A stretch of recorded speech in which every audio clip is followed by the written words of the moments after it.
Nós temos o historiador Guilherme Santos, que também é economista, mestre em economia política mundial e pesquisador sobre a China e as relações que envolvem a Eurásia. Guilherme, fica à vontade para saudações às pessoas que nos acompanham, depois eu passo a apresentação aos demais. Obrigado, José. Cumprimento a todas as companheiras, companheiros que vêm aqui na página nos acompanhando, né? E para mim é uma satisfação muito estar com a Gesilda, né, que é cineasta, economista também de formação como eu, mora em Moscou, né? E com um camarada, Marcelo Buzetto, que eu conheci da militância antiga aí, junto com o companheiro Wagner Lino e outros camaradas aí, né? Para mim é uma satisfação estar com esses dois gigantes aqui e será uma aula, inclusive para mim, né? O que eles estão aí para falar. Obrigado, companheirada. Nós que agradecemos, Guilherme, você ter aceitado o convite, mais uma vez estar conosco aqui com a sua preciosa contribuição. Mas, Guilherme, vou passar a palavra para você, então. O que a história tem para nos dizer sobre isso? Qual é a origem de tudo isso, Guilherme? José, você tocou nesse assunto, né? Hoje o Tribunal de Haia, né? E que tem se tornado um tribunal, vamos dizer assim, político, né? Desde a questão da Iugoslávia e tal. Mas, assim, ninguém denunciou que hoje a Arábia Saudita fez ataque aéreo contra os Houthis no Iêmen, houve ataque também na Síria, e houve ataques, não da Arábia Saudita fazendo uma guerra de procuração para os Estados Unidos, mas de forças de Israel junto, e, né, da OTAN e tal, e também na Somália, né? E hoje, né, com muito mais vítimas fatais do que os russos, que vêm segurando o combate em área urbana justamente para não dar razão ao governo de Kiev, que está, uma parte deles, eles são apoiados por extremistas de extrema-direita, neonazis, né, que remontam aos apoiadores de Hitler na Segunda Guerra, né, nome Stepan Bandera, era o líder deles, né, e, assim, também não se levou em consideração os 8 anos que os separatistas russo-étnicos da região das repúblicas populares de Lugansk e Donetsk, no leste da Ucrânia, divisa com a Rússia, região da Bacia do Don, Rostov do Don, eles vêm sofrendo dessas forças paramilitares, chanceladas pelo Estado ucraniano e toleradas pela OTAN e pelos Estados Unidos contra populações civis. São 8 anos e nada de denúncias de desrespeito aos direitos humanos, desrespeito à autodeterminação cultural, étnica e linguística do povo russo étnico que vive na Ucrânia, inclusive, que vem sendo maltratado e atacado e morto, quase, de estimativas de 14 a 20 mil pessoas mortas naquela região, e fora outros ali que tiveram que sair dali. Então, é um silêncio ensurdecedor, e essa notícia mostra que as coisas têm 2 pesos, 2 medidas no sistema internacional, né? Agora, sobre a história, eu vou falar que eu gostei mais da introdução histórica, inclusive da Dilma, fazendo uma análise hábil sobre todo esse assunto, do que do próprio Vladimir Putin. Porque o Vladimir Putin, ele é muito... Ele consegue instrumentalizar bem a história, a geopolítica, o conhecimento de estratégia militar, de diplomacia. Ele é muito hábil nesse assunto, mas ele instrumentaliza, colocando premissas que algumas têm razão e outras baseado aonde ele quer chegar, né? Onde ele quer se validar no nacionalismo dele, né? Várias pessoas, vamos dizer assim, de esquerda, companheiros nossos progressistas, compram uma coisa, que a Ucrânia é um país artificial. E isso daí eu vou ser obrigado a refutar. E é o que o Vladimir Putin faz relações de que seja. Na verdade, é uma longa história, a gente teria que fazer um curso todo de Rússia, também contar com a ajuda da Gesilda e do Buzeto. Eu não sou o maior especialista nisso, mas fazendo uma pesquisa mais apurada, a gente vê que a Rússia, os povos eslavos são muito antigos.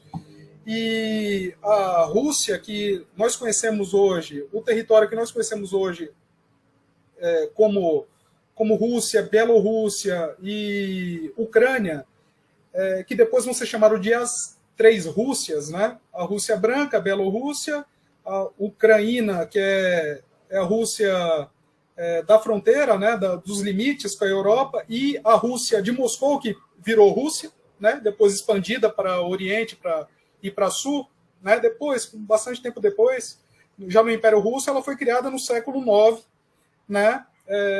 Com o nome russo de Kiev. Kiev era a capital da confederação, né? Povos eslavos que poderiam entrar e sair daquela confederação e que tinham ligação étnica e cultural e religiosa, né? entre si, e que formam uma mesma identidade cultural, mas com características diferentes, né? Que o desenvolvimento histórico ele vai dar, ele vai formar a cultura de cada um desses países, né? Isso daí se marca do século IX. Já no século X, o primeiro, vamos dizer assim, o rei cristão, o Vladimir, ele já se converte ao cristianismo e obriga, porque era essa diplomacia, todos os seus súditos, né? Que não havia cidadania, havia súditos em todos os lugares do mundo, sobretudo na Europa, e eles viram cristãos, né? Naquela área que era Rus de Kiev, que ia até a Rússia. E com o cisma do Oriente, eles tomam a posição do cristianismo ortodoxo, todos esses povos, né? Então a gente tem uma associação desses povos de Ucrânia, da Rússia, da Bielorrússia, de outros povos eslavos se desenvolvendo em paralelo entre si, em associação entre si e lutando contra adversários, sejam cavaleiros teutônicos cavaleiros da ordem teutônica papal, que, né, tentaram ocupar o norte da Alemanha, né, o norte da Rússia, Novgorod, sejam tártaros mongóis da Horda Dourada, que era a área, uma das áreas que o Kublai Khan ele dividiu do seu império chinês-mongol, né? Então, a Horda Dourada de povos tártaros, né? Sejam depois turcos otomanos mais ao sul, sejam suecos, que a gente vai chamar de vikings no Ocidente, mas depois vem a Suécia moderna também, com o rei Carlos, que tenta ocupar o norte da Rússia, sejam austro-húngaros, sejam esses povos todos, poloneses e lituanos, todos eles tentam ocupar partes da Rússia, e os povos russos, ou povo russo, com outros povos como ucraniano, bielorrussos e outros povos eslavos, lutam, colaboram entre si por uma expansão territorial. Então, dessa forma, o Putin falar que é um presente só e simplesmente a Rússia ter criado a Ucrânia não é fato, porque a Ucrânia ela era limite já do Império Russo, limite sudoeste do Império Russo, né? E o czarado, depois de Moscou, constituído por Ivan o Terrível, tem até um filme que o Stalin fez para dar uma potência ao nacionalismo russo durante a Segunda Guerra, né? Junto com Alexander Nevsky, ele é de 1540, data que os russos, o povo russo já ao norte, Moscou, ele consegue, depois de 300 anos, derrotar os tártaros, que vinham de Kazan, hoje Tartaristão, República Russa do Tartaristão, e viram o jogo, eles submetem os tártaros a isso e neutralizam logo depois os suecos ao norte, né, com a criação do Império, de fato, do Império Russo por Pedro o Grande, depois da guerra com a Suécia, do Rei Carlos da Suécia, Batalha de Poltava, mas ele cria o Império Russo e a nova capital, a cara e semelhança da Europa, que é São Petersburgo, que é uma cidade nova. É de 1721 esse império, e tudo isso está dentro da dinastia Romanov, que inicia-se em 1613. Já do Império Russo, já não era czarado, que é um reinado. Os nomes dos imperadores continuaram czares, né? Mas eram um império, na realidade. E os povos russos e ucranianos e outros povos eslavos, eles lutam contra invasores, contra inimigos, e expandem seu território e desenvolvem em paralelo sua própria cultura. Não tem nada de presente, de dádiva dos russos aos ucranianos. A Ucrânia é uma nacionalidade, ela tem uma literatura própria, ela tem um idioma próprio. As pessoas confundem, acham que o idioma ucraniano ele é uma variante menor, ou um dialeto, até em formato pejorativo em relação aos russos, e não é. Ele tem até algumas letras diferentes, caso gramatical a mais, né, de declinação. No russo são 6, né, Jesus? No ucraniano, se eu não me engano, são 7, né? E tem diferença na literatura e na formas culturais mais associados, porque a cultura é muito próxima, né? E a Revolução Russa, ela trouxe um formato federativo, né? Haviam bolcheviques que achavam que era melhor todo o território, depois de vencida a guerra civil de 14 nações imperialistas, né, ocupando a Rússia, né? A revolução foi em outubro de 17, a revolução bolchevique, e o Estado soviético só foi criado em 30 de dezembro de 22, depois de 5 anos de guerra civil, com 14 potências ocupando aquilo que seria a União Soviética depois. Consolidado o poder soviético, os bolcheviques decidiram que iriam criar um Estado que não seria um império russo ou um tipo de império soviético, mas na própria área do Império Russo, uma federação.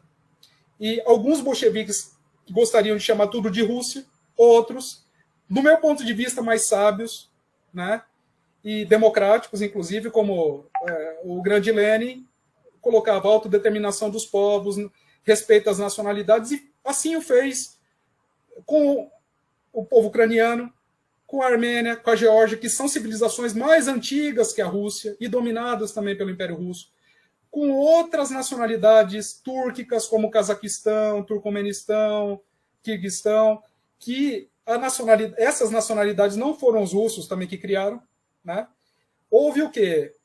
Uma criação territorial para abranger essas nacionalidades. E no caso da Ucrânia e da Rússia, como sempre houve a passagem de cavaleiros cossacos, outros russos e ucranianos juntos, passagem militar, cidadãos que compartilhavam a cultura, até as mesmas famílias, né, naquela região de onde hoje há os conflitos, Donbass na Ucrânia, não havia problemas. O Lenin, ele desenhou o território ucraniano de acordo com a autodeterminação dos povos, e Vijay Prashad, ele coloca muito bem isso daí no seu livro Estrela Vermelha sobre o Oriente, que ele fala que os bolcheviques respeitavam a autodeterminação dos povos, de todos os povos que havia na União Soviética. Então, companheiros aí de esquerda, até vários de direita, vêm falar assim, Império Soviético. Isso daí não existe,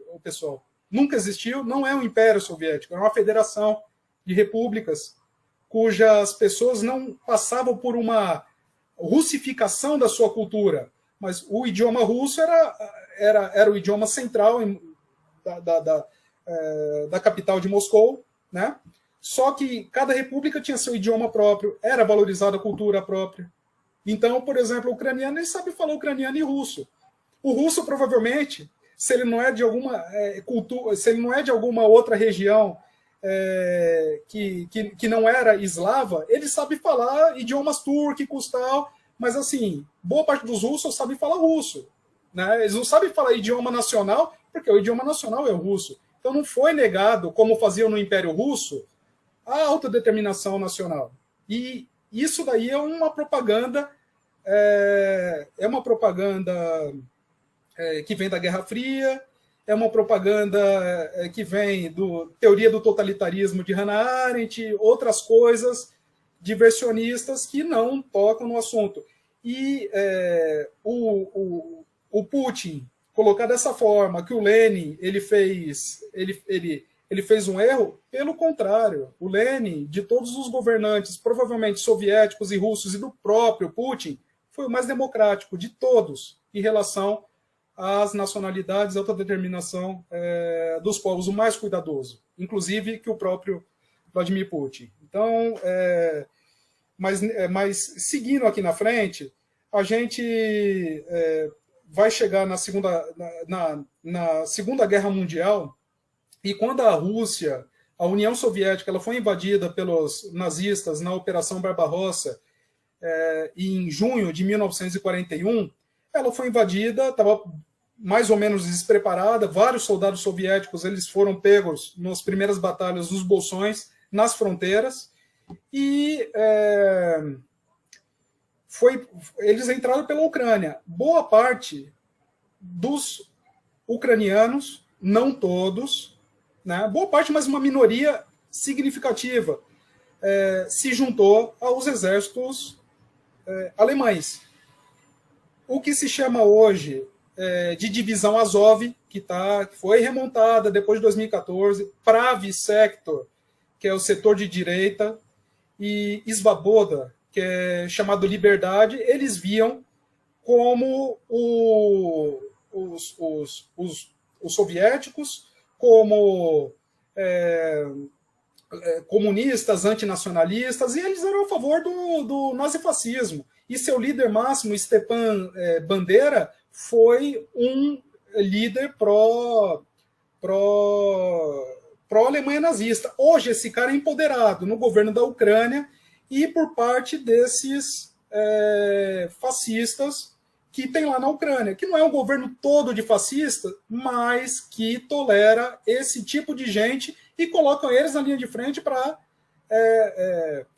constranger os russos, para constranger não os russos armados, as pessoas russo-étnicas, né? Esses daí estão fazendo um revisionismo histórico do nacionalismo ucraniano, dizendo, uma parte deles dizia na Segunda Guerra que eles não eram nem eslavos, eles eram godos, eles eram germânicos, eles eram arianos, diferentes do povo ucraniano, do povo russo, do povo eslavo e do povo asiático que está na Rússia, do caucasiano e qualquer um que fosse. É um absurdo. E esses caras, eles foram derrotados junto com o exército nazista na Segunda Guerra Mundial, e parte deles correu para outros lugares e foram aceitos. Estados Unidos, Canadá, Alemanha. Stepan Bandera foi para a Alemanha. A KGB, na Alemanha Ocidental, pegou ele lá e eliminou. Em 1957, a última ordem direta, né, segundo o Muniz Bandera, para que o serviço de inteligência russo chegasse o soviético na época, né, chegasse às vias de fato, né. E em 1900 e passando essa questão da guerra, em 1954 tem outro fato, que havia uma passagem de um governo da União Soviética,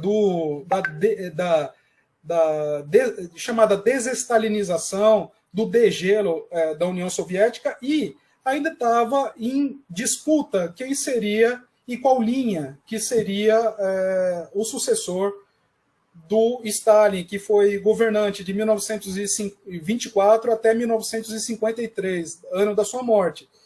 E em 1954, as pessoas acham, né, que não tinha, aqui se fala, né, que não tinha sociedade civil, que não tinha política na União Soviética, que era tudo uma coisa monolítica. Não, havia política, em alto nível, participação popular social, e havia politicagem também, como em todo o país, como em todo lugar.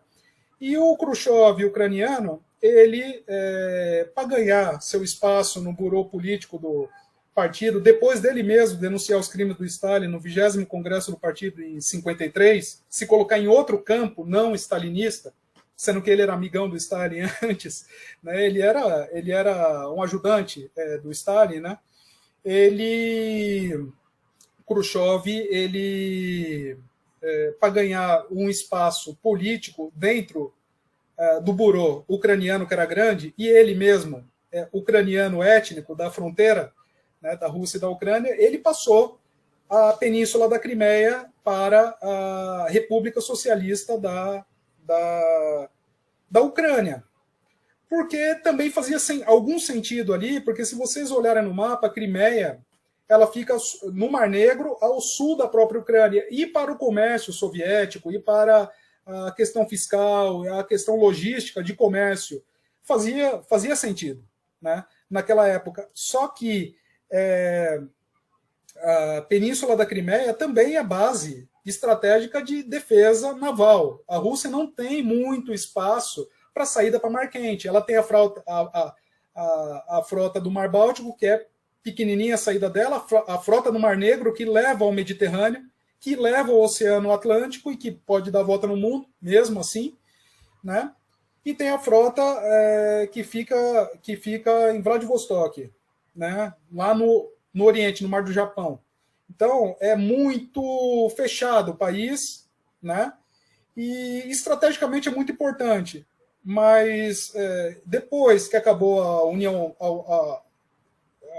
Soviética, indo para 1991, no final da Guerra Fria, aconteceu que a Crimeia continuava com a Ucrânia, só que existia um leasing, um empréstimo da base de Sebastopol, principal, que fica na Crimeia, para a Rússia. E por aí eles iam. Não havia uma ingerência russa dentro de território ucraniano, e nem os ucranianos eram hostis à Rússia, cada um com seu interesse. E a situação foi ficando muito ruim, foi piorando gradativamente com os problemas de gás, né, da comunicação para o Ocidente com gás, as revoluções, chamadas revoluções coloridas, a partir de 2005, Revolução Laranja e tal, e especialmente a partir de 2014, com a deposição do presidente Viktor Yanukovych, que ele era pró-Rússia, mas ele negociava também com a Europa Ocidental. Isso daí também era bom para a Rússia. Quando ele decidiu entrar na União Econômica Eurasiática Russa, 2 semanas depois começaram protestos gigantescos contra ele. E estava colocando uma condição de não repressão direta contra a população. O que aconteceu depois, em decorrência disso, foi que esses grupos de extrema-direita, rememorando a questão da Segunda Guerra Mundial, Svoboda, Pravi Sector, e outros grupos de direita aqui, Divisão Azov, Divisão Azov, eles foram tolerados por um governo direitista, colocado lá, com ajuda, veja, não foi do Trump, como foi a ajuda do Obama, da Hillary Clinton, do Dr. Biden, cujo filho dele tem relações escusas e corruptas, que todos sabem na Ucrânia, né? Victoria Nuland e outros. Quando disseram para essa mulher, né, a Victoria Nuland, que era uma assessora dos Estados Unidos na União Europeia, o que vamos fazer com a União Europeia? Ela disse literalmente, fuck the UA. Ela não está nem aí para a União Europeia. São os Estados Unidos. E eles tolerando esses neonazis e esse governo ultra neoliberal, né, anti-russo, russófobo, né, eles instalaram esse governo, proibiram os partidos na Ucrânia de oposição, ou pró-Rússia ou não ocidentais. Partido Socialista proibido, Partido Comunista da Ucrânia proibido.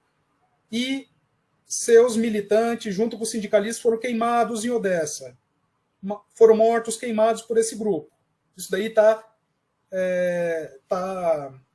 registrado. E o Partido das Regiões, como se fosse o partido, um partido nacional, tipo um PMDB aqui, que era o partido do Viktor Yanukovych, mas era um partido que nem jogava nem com a Rússia, nem com a União Europeia. Ele também foi proibido, o partido do presidente anterior.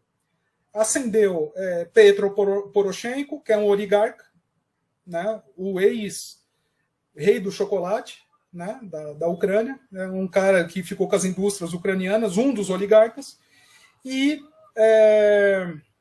logo em seguida veio esse, antipolítica,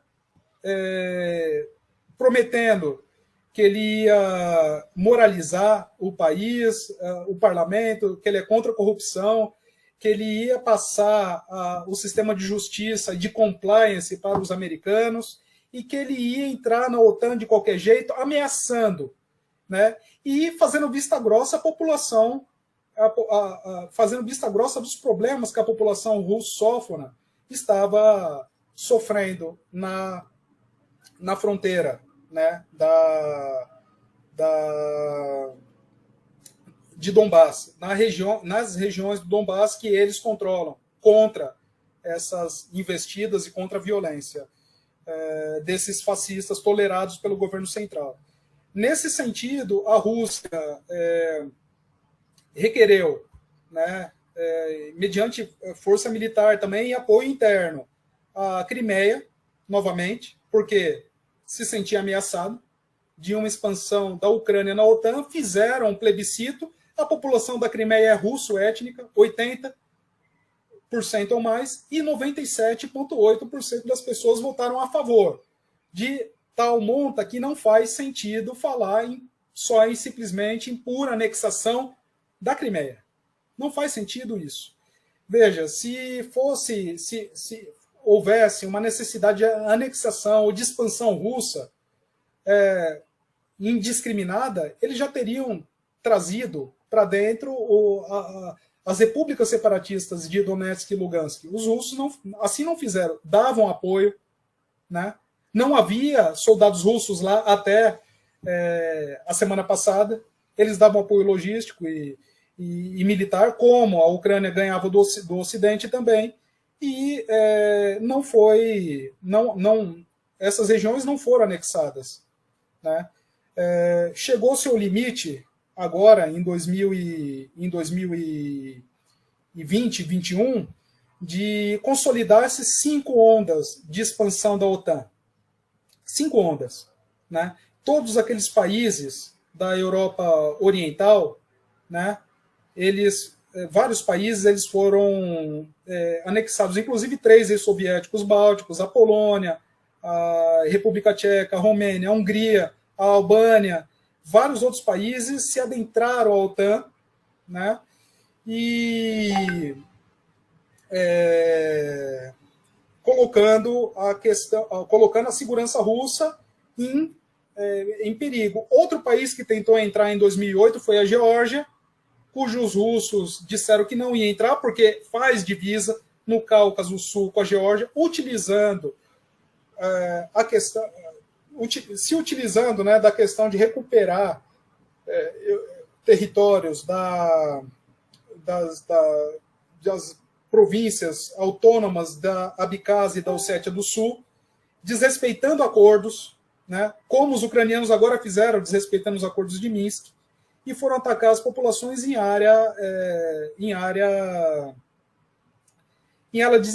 desmilitarizada. Os russos, em 2008, já deram ultimato e ocuparam a Geórgia, ganharam em 5 dias a guerra, e depois devolveram a Geórgia ao governo, e a Geórgia não adentrou a OTAN. E agora a Ucrânia vem fazendo o mesmo itinerário, desrespeito aos acordos de Minsk, ataque às províncias separatistas, né, ameaça de entrar na OTAN, e os russos já disseram que não. Chegou a um deadline de expansão na OTAN. E é importante, as pessoas falam, a soberania nacional dos países. Veja, tudo bem, existe soberania nacional, mas você não pode colocar a segurança do outro em perigo, dado esse discurso abstrato da soberania nacional. A OTAN foi criada em 49 para garantir, segundo eles, a paz contra a tal da cortina de ferro, né? E ela só foi utilizada em 1991. Ela nunca foi utilizada contra a União Soviética. Aliás, ela foi utilizada em 99 contra a Iugoslávia. Eles arrebentaram o território da Iugoslávia, atacaram. Eles disseram que eles eram defensivos contra uma superpotência forte. Não. Eles atacaram um país mais fraco, com certa ligação com a Rússia, e estratégico do ponto de vista do controle geopolítico, geoestratégico da Europa Oriental. Desmembraram o território iugoslavo, e o que sobrou, eles ainda utilizaram a minoria étnica albanesa em território histórico sérvio para falar da autodeterminação, da responsabilidade ao proteger. Mas a população, tanto da Abcásia quanto da Ossétia do Sul, no caso georgiano, quanto agora em Donbass, em Lugansk e Donetsk, eles usam o contrário. São espiões russos, são ajudantes russos. Então, aí a gente volta na questão de Haia.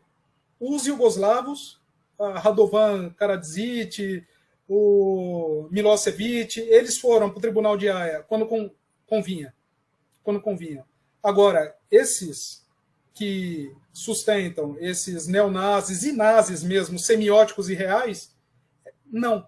Eles são heróis, eles são fracos, oprimidos, o mundo livre tem que defender eles e tal. E é lamentável, a gente tem que ouvir a esquerda, uma parte dos companheiros, aí, colegas nossos de esquerda, de todos os níveis, matizes, comprando esse discurso de maneira crítica. O Putin é um ditador, ele é um sanguinário, ele é isso, ele é aquilo, está levando o mundo à guerra, não. O Putin tentou negociar com todos os líderes ocidentais. Recebeu não só o Bolsonaro, que foi muito mal interpretado aqui, e diga-se de passagem, no meu ponto de vista, ele está negociando com o Estado, e Bolsonaro foi bem lá, não entregou, apesar de ter votado contra. Ele está dizendo que ele é neutro, mas no Conselho de Segurança o Brasil votou contra a Rússia, mas tudo bem. Mas recebeu mais de 24 líderes e da Europa toda, e continuaram endossando. Não vamos abrir 1 centímetro dessa condição da Ucrânia. Então, que negócio é esse dessa soberania que vale de um lado e não vale de outro, né? Agora, houve tentativa e não houve resposta. Agora vamos ver como que o Putin vai sentar na mesa de negociação, vai segurar seus soldados, porque combate em área civil ele é muito complicado, e a guerra de informação ela traz muita, às vezes, desinformação. E também a guerra da opinião pública também é uma questão que deve se levar em consideração nessa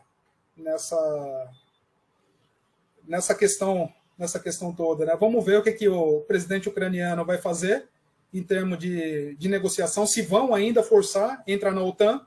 Já falaram União Europeia, né? Agora continuam tensionando a questão da OTAN, e outros países começaram a falar em OTAN também, a Finlândia, a Suécia. Vamos ver o que vai sair desse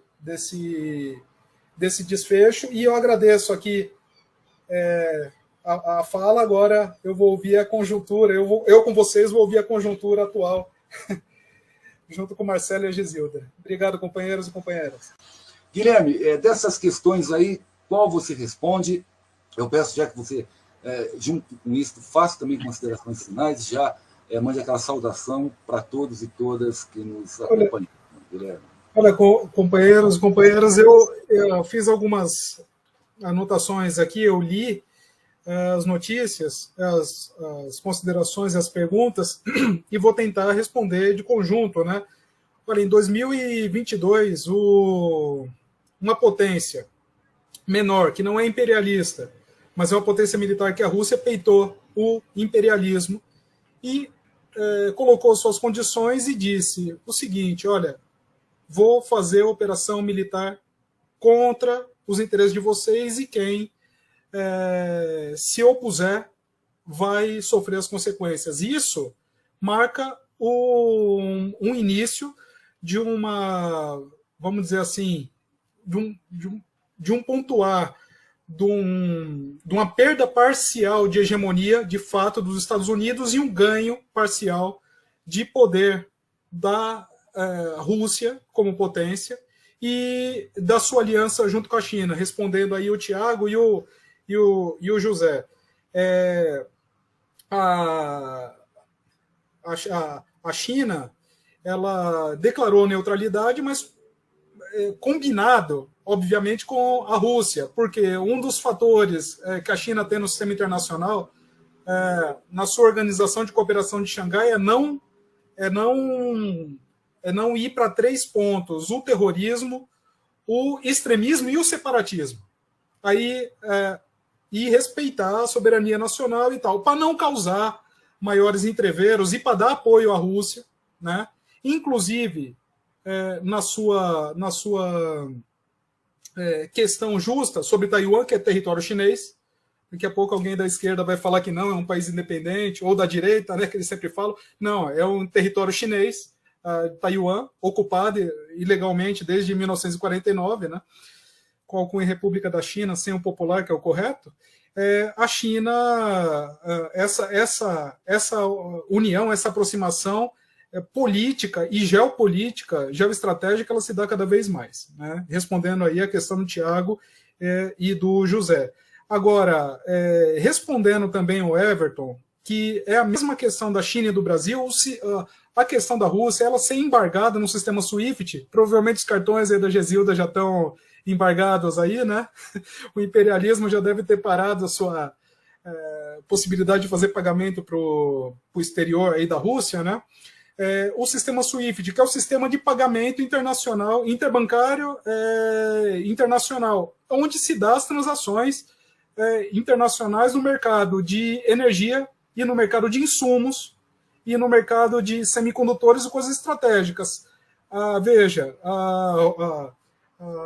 o Brasil, ele necessita do fertilizante da Belarus e da Rússia, sendo que os entreguistas aqui do Brasil fecharam as fábricas da Petrobras de fertilizante de Três Lagoas, Mato Grosso do Sul, e precisamos de importar fertilizantes para a nossa agroindústria aqui no Brasil. Então, estamos dependentes também da Rússia. Agora, se eles forem embargados do sistema SWIFT, do sistema de pagamentos, há um aumento, provável aumento de custo disso daqui no Brasil, da produção de alimentos, uma inflação de alimento, de custos, porque não vão chegar os insumos, fertilizantes, a tempo. E a mesma coisa, energia para a Europa. Se a Rússia ela for embargada no sistema SWIFT, os europeus vão pagar mais de energia. Provavelmente nós vamos ter que exportar mais energia, petróleo cru e outras coisas para a Europa, e aqui nós vamos sentir um preço maior no custo da gasolina, no custo do petróleo, e os preços internacionais eles vão ser mais voláteis no mercado financeiro, obviamente, né? Mas só que é uma contradição, né? Que a Europa necessita, a União Europeia, sobretudo a Alemanha, a burguesia alemã, necessita do petróleo, do gás russo. Se eles embargarem completamente a Rússia do sistema SWIFT, simplesmente os russos vão vender para a Ásia, para a China, para o Japão e para a Coreia do Sul, aumentando a interconectividade da Rota da Seda chinesa com a Ásia, e os alemães vão ter que comprar, vão ter que ficar lá agradando o chefe deles, né? Que eles são ocupados também pelo imperialismo maior, e pagando 5 vezes mais em energia russa. Isso daí eles não querem. É uma contradição e quem ganha é os Estados Unidos, na ida e na volta. Faz todo mundo, vamos dizer assim, de bobo, coloca a Ucrânia, o povo ucraniano de bucha de canhão e os alemães para pagar 10 vezes mais, 5 vezes mais a energia, travando o desenvolvimento industrial da Europa. É genial para os Estados Unidos. Para o resto, não é. Então, essa daí é uma contradição, né?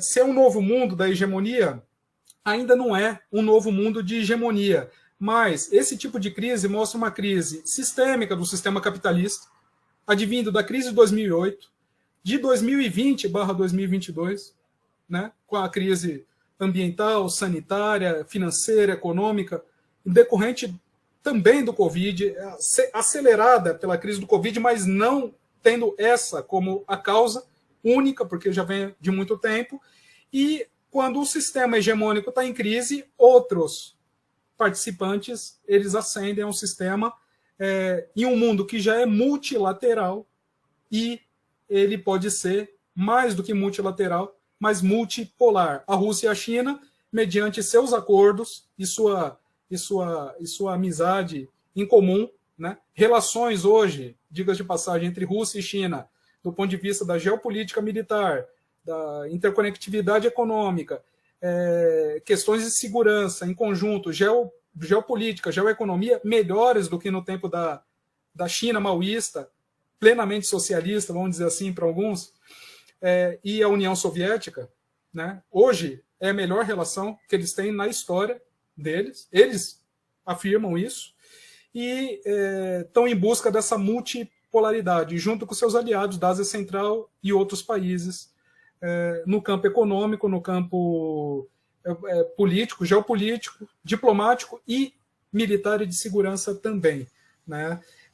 Há uma perda parcial da hegemonia dos Estados Unidos, que pode acarretar um aumento da agressão militar do imperialismo. E o famoso hard power, poder duro das relações internacionais, aí aumentar. Tanto é que eles estão buscando colocar outros na sua linha de frente, como a Finlândia. A Finlândia, por exemplo, era neutra na Guerra Fria. Agora eles estão querendo colocar outra bucha de canhão, que é a Finlândia, que é um país de tradição neutra, pacifista, né?